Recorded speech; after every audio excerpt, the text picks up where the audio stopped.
हो तरह से अब अपना हालात पा हो बना यकीन जानू कौन के बात पा।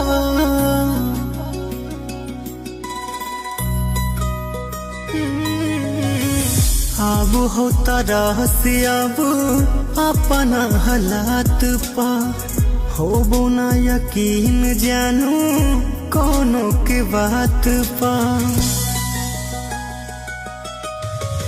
असली नजारा दिखा के गेली प्रेम के मतलब बता तो दिली एगो लइका के जिंदगी खा गेली